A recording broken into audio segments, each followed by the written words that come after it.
ኢትዮጵያ የወደፊቱን ትውልድ ፍላጎትና የዓለምን የቴክኖሎጂ ሽግግር ታሳቢ በማድረግ በተለያዩ መስኮች ውጤታማ ስራዎችን እየሰራች ትገኛለች። አንዳንዶች እነዚህን እቅዶች የቅንጦት አድርገው ሲመለከቱ፣ ሌሎቹ ደግሞ ኢትዮጵያ ያላቅሟ እያቀደች ነው ሲሉ አጣጥለው ነበር።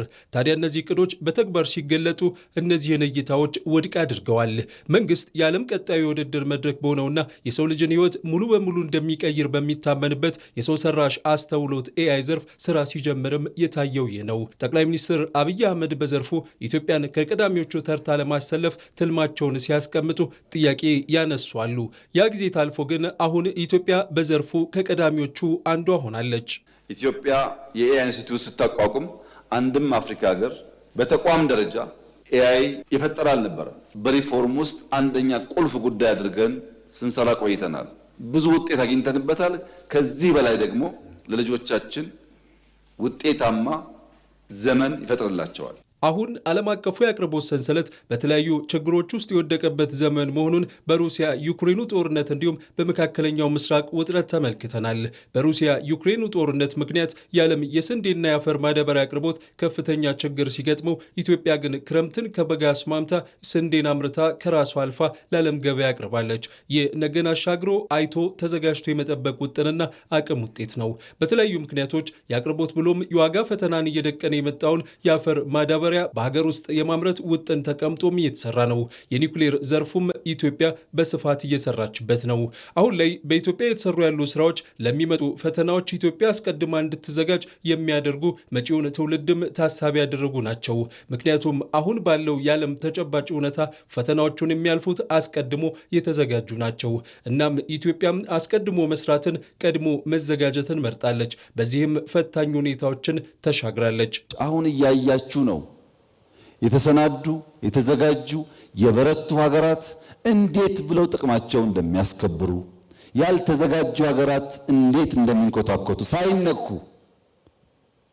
የሚጋጩት ሌሎች ሳይነኩ የሚንኮታኮቱበት ዋናው ምክንያት ዝግጅት ነው። ለምሳሌ በምግብ ራስ እንቻል በበጋ ስንዴ እናምርት ባንል ኖሮና ዩኤስኤድ ሲቆም ምን ሆን ነበር? የነዳጅ መኪና እናቁም ኤሌክትሪክ የሚያስፈልገን ብለን ስንጀምር ታውቁታላችሁ። ይሄንበትን መንገድ መጀመሪያ ሰልባጅ መኪና አይገባም ኢትዮጵያ ሲባል የሰልባጅ ነጋዴዎች በጣም ተቆጡ። ቀጥሎ የፊውል መኪና አይገባም ሲባል እንደዚሁ ተቆጡ። ተቆጥቶም አላበቁም። ብዙውን ኮራፕት እያደረጉ ሲስተሙን እያበላሹ ያስገባሉ። እዳው ግን እንደምታዩት ነው። ቀድመን ብንዘጋጅ ቀድመን ብንሰራ አርቲፊሻል ኢንተለጀንስ የምንለው በኒውክሌር ዘርፍ የምንለው ለኛ አይደለም ለልጆቻችን ነው። አሁን ፋውንዴሽን ብናስቀምጥ ይሄ ቋንቋ ይቀየራል። አሁን እርሱት። እኛ ከችግር ቋንቋ ልንወጣ አንችልም። በጣም ብዙ ጣጣ አለብን።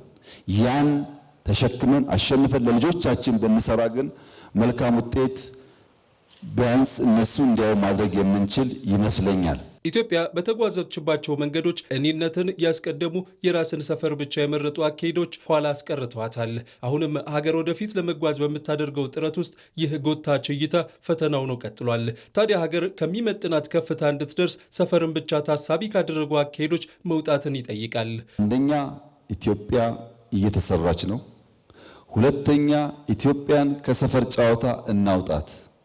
በሰፈር ጨዋታ ስንያዝ ትክክለኛው ቦታችን የሚያስከትላቸውን ጣጣዎች መከላከል የማንችል እንዳንሆን ብዙ አልባሌ ጨዋታዎችን እንጫወታልና አልባሌ ተራ ጨዋታዎች። እቺ ሀገር ቦታዋ አሁን ያለችበት አይደለም። በአፍሪካ ሁለተኛው ፖፑሌሽን ያላት ሀገር ናት። ዜርፎር አፍሪካ ውስጥ ብዙም ሊያስፈራ የሚገባ ኃይል የለም ማለት ነው። ወደዛ ለመሄድ ብዙ የቤት ስራዎች አሉብን። ብዙ የሚሰሩ ስራዎች አሉ። ዘርዝሬ የማልጨርሳቸው ሙከራዎች አሉ። ብዙ ደግሞ ያልተሰሩ ስራዎች አሉ። ኢትዮጵያውያን ግድ የላችሁም። አሁን ያለው ትውልድ ራሳችንን ክደን ለልጆቻችን እንስራ። ያንን ካደረግን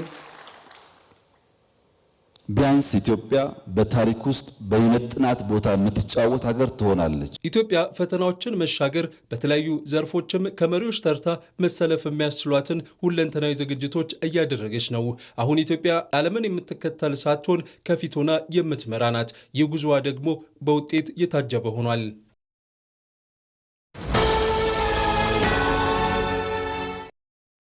በየ4 ዓመቱ የእግር ኳስ አድናቂዎች በጉጉት የሚጠብቁት